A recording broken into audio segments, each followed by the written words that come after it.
Good morning. Welcome back to the Space Between with Sean McClellan, your humble host and void specialist. Today, I have a very special guest for you guys.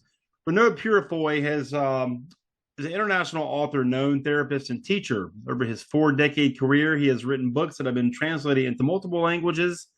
He has appeared on numerous radio and television programs, as well as many podcasts. The Anxiety Disorders Association of America, the nation's primary organization for anxiety-related problems, has invited him to speak at 11 of their natural conferences. Reneau, thank you so much for taking time today. It really is an honor to have you here today with all the work you've done. Well, it's a delight to be here. So you just finished a book, and the book title really captured me. Why You Feel the Way You Do. Yes. Out of 25 years of working with therapists, for counselors and marriages and anxiety, why this book and why now?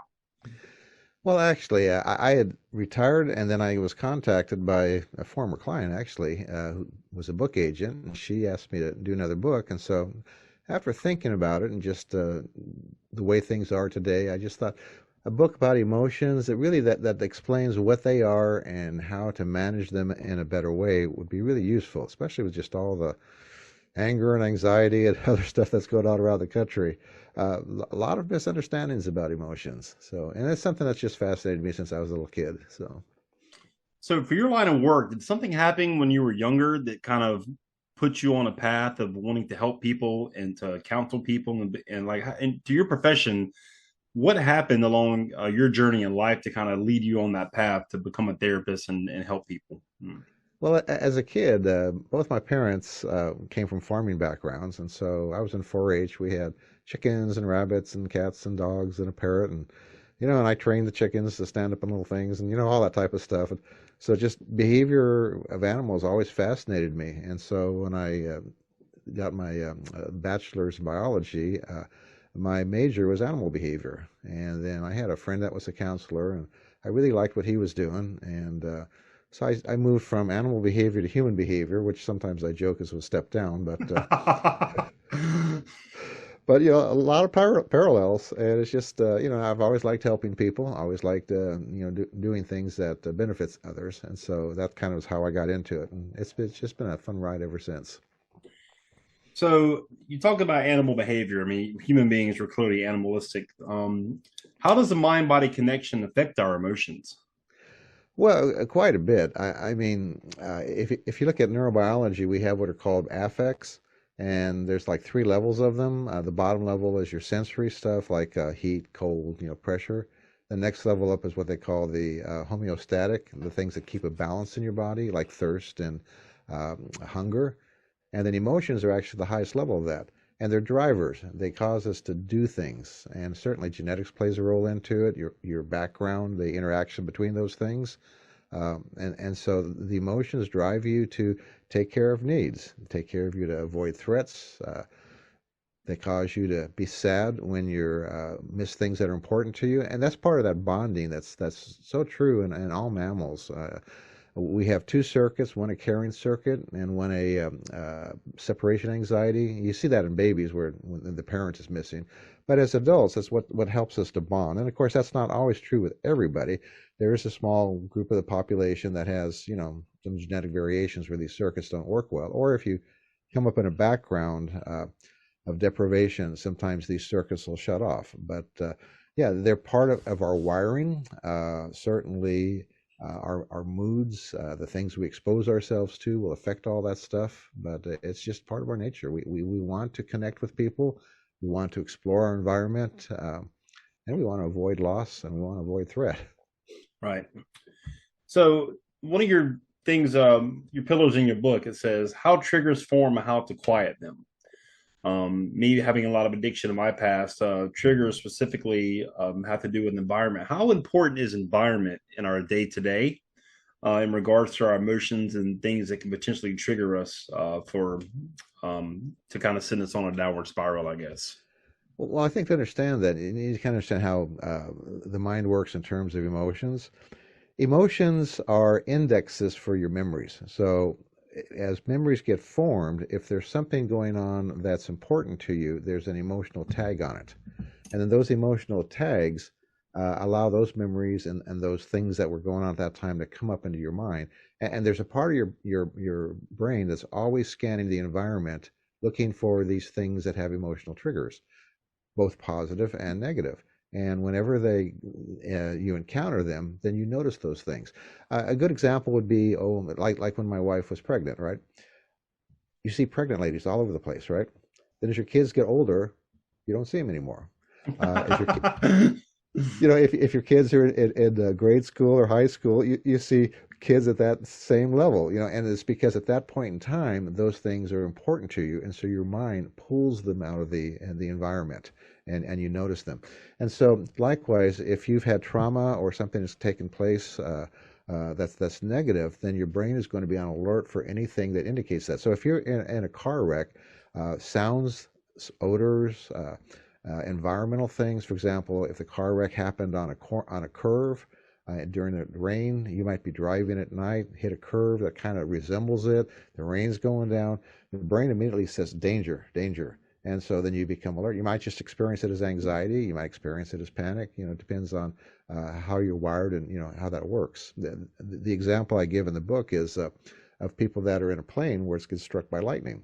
And so the next time they want to get on a plane, of course, there's some anxiety there because the brain has associated air travel with danger because of that experience of having, the big thunder happening in the plane and everything being shaken and all that. Is that something that happens on a subconscious level, or that happens consciously? It's an automatic unconscious process. Most of your day, you're unconscious. If you just think about walking down the street, your brain is looking at objects. It's evaluating dangers. It's evaluating obstacles that might get in front of you, and you're busy thinking about what am I going to have for lunch? Who am I going to talk to? Gee, that TV program last night was interesting, and you're not even conscious of all the stuff going on at an unconscious level. And so, at the same level, all of these things that during your life you've identified as positive and negative are your brain is kind of looking out for them. And anything that had an importance in the past, it'll pull out of the environment and make you aware of it when you encounter it.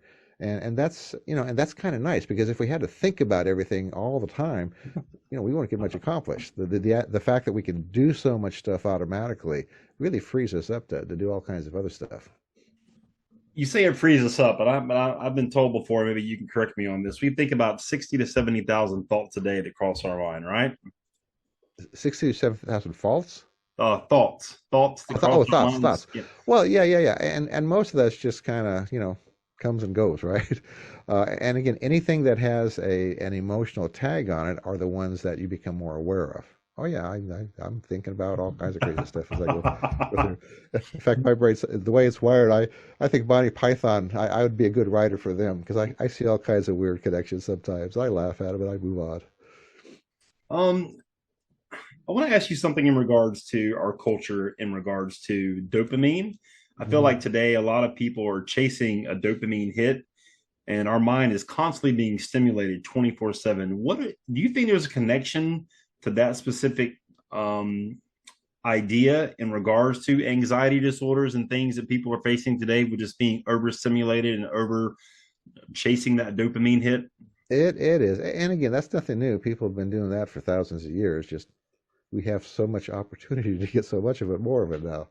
When I first started practicing many years ago, even before the internet, the first thing I would tell my clients is quit watching the evening news. And that in itself helped at some, at least a low level. Sure. Because if you get this constant bombardment of negative stuff, again, your brain just starts to become on alert all the time. And one of the big problems with the internet, especially with younger people, is what they call the fear of missing out. You see all of these curated images. People are having wonderful lives. Everybody's having more fun than I'm having. Everybody looks better than I look. Everybody's just doing better in life than I'm doing. And so it creates a lot of anxiety, especially when you're comparing yourself with all these things that really are false images, because you don't see them when they're having a bad day or when they're grumpy or that type of stuff. So it says here you turn really simple, easy to understand terms and apply them to daily life. What can my listeners do in their life to get better control of their thoughts on a day-to-day basis to keep them in a more positive state of mind and not let the kind of the negatives of this world take them down this a rabbit hole of inadequacy and unworthiness. Like, what are some good tools that they can use to kind of shift their mindset perspective in their Well, daily life? well, that's a broad question, and maybe if we look at it from the eagle's perspective, the things that make a person happy. Uh, Sure. the latter part of the book, I talk about what positive psychology has identified as probably the three most important things in life. Number one, most people can guess it's relationship. Having deep, meaningful relationships, people you can connect with, who can be you can be transparent with. And so many times you'll hear people, yeah, I got 500 Facebook friends, right? But who can you really tell your troubles to? Who can you really empathize to at a deep level? And so many people in our culture are so isolated. I think that's one of the biggest things is developing a network of people that that you can connect with at that level, at that deep level, meaningful level. And you can do it through churches, you can do it through social organizations. A lot of people don't have family. In the past, people had extended families. They had a neighborhood that they grew up in where they knew those people since childhood. We don't have that nowadays. We're moving around. We have our garage door opener. We got our earphones on. We can spend the whole day without even having a meaningful interaction with somebody else. And so that's one of the first things. Of course, the second one is purpose, and the third one is meaning. Meaning being, why am I here? What's life all about? Is there life after death? Those types of questions, which in our culture we don't think about much. And a lot of people just they get their meaning from very superficial things. So because we don't think about those things, when things interrupt our lives, death, injury, loss, whatever, those types of things, we don't have much to fall back on. People who are well grounded in those three areas can experience tremendous difficulty in life, and yet they'll still come out relatively intact. It's fascinating. Fascinating. You said purpose and meaning for life.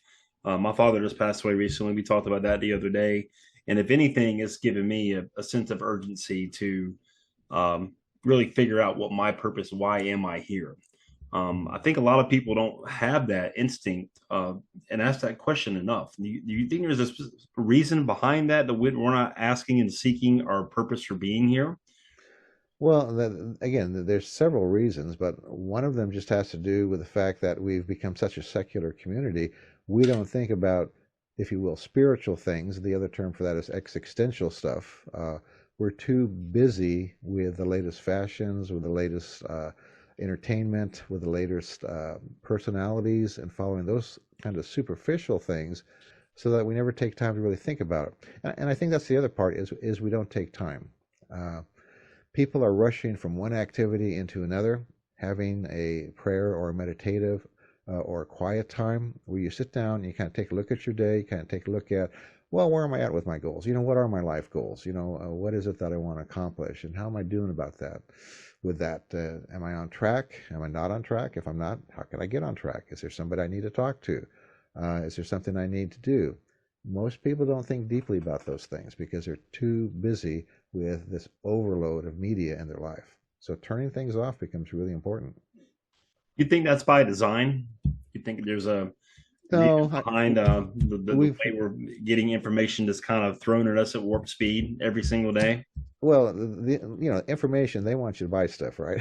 Sure, yeah. So, and the two things that sell are threat and sex, right? And so you see a lot of that. Yeah, I mean, that's Yeah, advertisement, right? It's either yeah. got to be novel, something you haven't seen. So you see something funny, you see something, well, gee, are people going to be aware of how you smell or whatever? Or is there, some sex involved? And those are the three things that are advertised and you see over and over, and they're primary stimulators for our emotional system.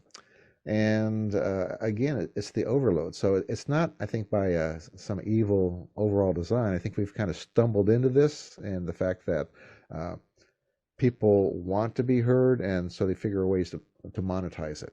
I mean, you go on the internet, you look for a pair of socks, and pretty soon your browser, all you see is socks advertisements come up, right? I'm sure after this conversation today, I'm going to have sorts of stuff popping up in my fever nose, but it's okay. Yeah. But we don't have to do it all today, so. Yeah, no worries, my friend. You mentioned something a second ago about quiet time in men. I just went through a study called "Every Man a Warrior," and Uh-huh. this book specifically hones in on men in particularly having quiet time every day to kind of connect with God, and just kind of have a place where they can just sit and be still for a moment. How critical do you think that is for human beings in general to take time and just kind of process life and be still? Up until the modern era, people had lots of opportunity for quiet time. You're out working in the fields, you're traveling someplace. And so you had a lot of time to mull over your day and to think about some of these deeper things as well as some of the superficial things. And yeah, it's essential. I know with myself, if when I start skipping my time, uh, my wife will point it out. I get a little squirrely. Uh, but yeah, it's and just in working with people, that was something I found, especially with anxiety disorders, taking some time to be quiet and to kind of reconnect on those deeper levels with God and those spiritual things that give meaning to your life, and also kind of center you. They center your soul and your spirit, so that you can face the things that are coming at you with just more energy and more of a settled soul, if you will. Let's see. Another part of your book, you talk about identifying negative core response patterns that drive your reactions Hmm. to people and events and how to change them. To me, I think a lot of people live in the past. They live in their negative self, and they don't know how to be present in their life because they're living in the negative past. They keep reminding themselves of those memories. Those core responses that you mentioned, how difficult is it to change them, and what is a process that someone can start using during that to move them along to get out of that phase? Well, first, let me say there's positive as well as negative core responses. It's a combination of both. Uh, and as you grow up as a child, you you gain a worldview about what are people, events, and how do I fit into all of that. Those become kind of an automatic response pattern, and it's part of it is your belief system, but also it's partly an automatic response pattern based upon your beliefs and your experiences. So if I grow up in a nurturing family, um, and I've got a nice solid spiritual background, I feel pretty good about myself, and I feel pretty good about my abilities to accomplish the things I want in life. So I can succeed. I'm okay. Those kinds of core belief patterns are expressed in how I deal with life. If I come up in a family where those things aren't present, then I might develop core belief patterns like people are dangerous. I can't be safe. I'm inadequate. And now that becomes again a complex response pattern that I start acting out as I become older. So let's take the idea of, oh, conflict is dangerous. A child comes up in a family where if they confront the parent, they get stomped on. So depending upon their genetic makeup and their personality, they may either become a fighter or they might become passive, right? So somebody who's become passive as an adult now, they're at work or they're with their friends, and when any kind of conflict comes up, they immediately will back off. And then oftentimes they'll come in, they'll talk to me and say, I don't understand why I can't speak up. I don't understand why I don't do that. And it's because it's this core response pattern that conflict is dangerous in their life. And that's the thing that they need to start to address. And what I find the first step is kind of being really clear as to why you're this way. And that doesn't change anything, but people waste a lot of time in what I call circular why questioning or circular can't thinking, both of those two. I don't understand why I do this. I don't understand why I can't do that. And they'll just go kind of around in a circle without an answer. And yet, when you sit down and really talk to them, they understand where that comes from. It's just that, you know, they keep coming back to, I don't understand why. And so having a clear answer, well, I grew up in a family where I was not allowed to speak up. And when I did, bad things happened to me. And so I learned to keep my mouth shut and to stay under the radar. Okay, that would be a simple explanation. Okay, now, next step is where does that come up in your life? And you come up with a whole list of things where that comes up. Where it comes up with my mate, it comes up at work in these situations, it comes up when I'm out with my friends. If I'm at a restaurant and they say I shouldn't order something, then I immediately acquiesce, even though that's something I wanted. So you come up with a list of things like that, and then you decide, okay, what are some opposite behaviors I can start practicing? And you start with the easier ones first, and you just start practicing those opposite behaviors in a very conscious way. And at the same time, you come up with things to tell yourself, what they call coping self-statements. I can tell myself things like, I'm safe. I'm an adult now. My parents aren't here anymore. That's in the past. So I can speak up. I have the ability to do that. I had one lady who, at work, when she had to meet with her fellow employees with a boss, she would be very quiet and want to speak up. And she identified, well, it's because he sounds a lot like my parent. And Hmm. so I get triggered when I go in there and I get nervous and I don't want to say anything. And so she started doing that type of self-talk as, okay, I'm safe. He's not my parent. He's just my boss. I don't have to be afraid of him. And she just started practicing saying one thing at a meeting to begin with. And eventually she got comfortable in that situation. She desensitized to it because a lot of this stuff is just basically a process of desensitization. When you work with a simple phobia like fear of water, a person has to go through a process of desensitization so those triggers will quiet down. They never go away completely, but you can get them where they're quiet most of the time. They will sometimes reappear when you're sick, hungry, tired, or under stress. Uh, and that's just the way it is. And when those occasional times come up, you use the same tools to quiet them. And back when you're feeling good again and you're on top of stuff, usually they quiet back down again and you're able to function well. So that's the general process. Sometimes it takes a little bit more. It's a more detailed than what I've just outlined, but generally those are the four things: having an explanation, identifying where you're triggered, coming up with some opposite positives you can practice, and then having some self-talk you can use to help calm the anxiety or the anger that comes up when you are triggered. Do you think most people are aware of this? Oh I've been no. through a lot of counseling, and I'm aware of all this stuff, but like going through this process of like positive self talk for yourself, I definitely Mhm. do that on a daily basis to keep my mind in a positive frame of mind outlook. But do you think most people are even aware of this as they go Oh about their no. day, or they just kind of think this is the way I am? Oh well. Well, yeah, most people aren't because again, we don't take time to think about it. There's not a lot of, even though mental health awareness has become much more available nowadays, and people know more about it. I think most people really don't ever think much about what they're doing. They just blindly keep doing what they've been doing, and which is again why it's nice to have some quiet time and have some time to, you know, access some of the types of information we're talking about right now, because it gives you the opportunity to look at, well, this is an area of my life that maybe I need to deal with. I had one person, whenever his wife would make a suggestion to him, he would get really angry, right? And so we traced it back to the fact that his mom was extremely critical, and he would just bristle over all this criticism he had. And so when his wife would make a suggestion, even though it was a very innocent one, it sounded like his mom. And so he was being triggered off of that. And so after he identified that, he realized that I need to start when I feel that that immediate kind of response, tell myself, she's not my mom, she's my wife. She's just saying this shirt would look nice on me. I don't have to be defensive. And over time, he did desensitize to it.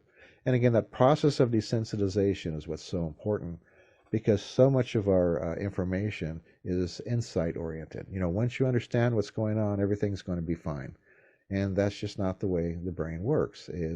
We're not a computer where you erase things or you rewrite the program. We're an organic system. So like a muscle has to be trained and you have to develop it, your habit patterns, these unconscious response patterns, you have to work with them over time to desensitize and change them. And again, like I said, sometimes they will pop up when you're sick, hungry, and tired. So just be aware of that. When that happens, people will sometimes say, "Well, I don't understand. I'm right back to where I started." No, you're not. It's you had some your brain's not working the way it normally works because you're sick, hungry, tired, or stressed out, and some triggers came up, and an old memory got triggered. You said something earlier about mental health awareness, and I'm going to touch on this for a second because I think that for the longest time in America that this was kind of on the back burner. I think we're seeing a lot of things now in the news and like things going on with the kids in particular. How important is it to get a grip on this, to give people the help they need so they can start moving through some of the processes that you're talking and you teach about? Because I think if we don't address it, I think we're going to be in a bad way, if not already we are. Well, no, it's you have a lot of people are suffering in a lot of different ways because of past experiences. We do live in a broken world, and things are not uh, the way they should be. A lot of kids grow up in homes where there's things going on that probably shouldn't be going on, and so people do carry a lot of negative core response patterns. Most people are able to get through life okay, but there's a lot of people that just, it really interferes with their life. And so being aware that there is help, that there are tools you can use to change some of these patterns, becomes super, super important. You touched a little bit on core beliefs as well. How important are those for anyone? And when are those typically developed? By what age are those core beliefs kind of set in stone for a person? Well, lifetime. I mean, they're constantly changing. I mean, you start off as a child, you have these basic emotional responses to threat and loss and that type of thing.